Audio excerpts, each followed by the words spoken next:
one of the areas that you've done a lot of work in is sort of in career-oriented kind of domains, and you've sort of came up with the idea of career anchors. And I think one of the things that I'm interested in kind of hearing about is what advice might you give to a new sort of PhD student, newly minted, and now they're in a faculty job, and they're motivated, they want to get tenure, they want to be successful. What kind of advice would you give a person like that?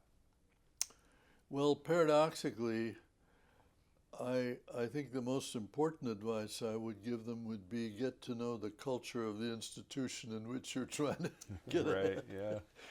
But But don't use surveys for that purpose, yeah. don't. Well, let's back up. How did I discover career anchors? I discovered career anchors by the very simple technique of taking adults and walking them through their history. Mm, And for each decision they made, where they went to school, what they chose to do, ask them, why did you do that? mm-hmm, So the careers were all over the map, right. but the answers to the why question patterned very clearly. Mm-hmm, So I didn't invent career anchors, they came right out of the data. People okay. began to talk about, I began to understand what my safe harbor was, Mm-hmm, or what when somebody moved me into a job, I didn't like that because that wasn't me. right. So the career anchor is me.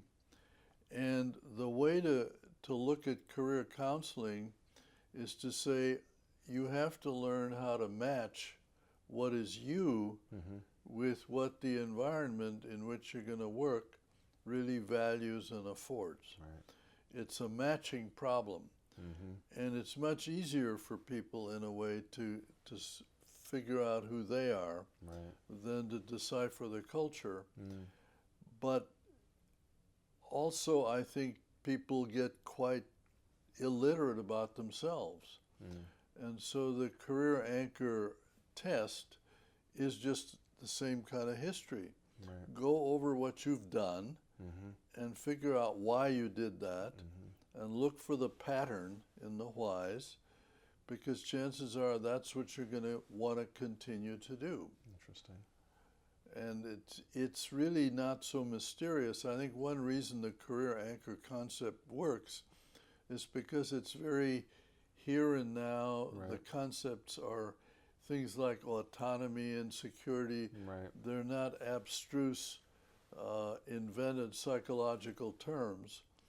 They're Mm-hmm, ordinary things that we deal with, but we need to know what our priorities are. I know my priority is autonomy. And when I look at my history, I was an only child, and the only kind of work I ever wanted to do was right. where I had complete control, Right. Right. which leads to academia and this kind of work.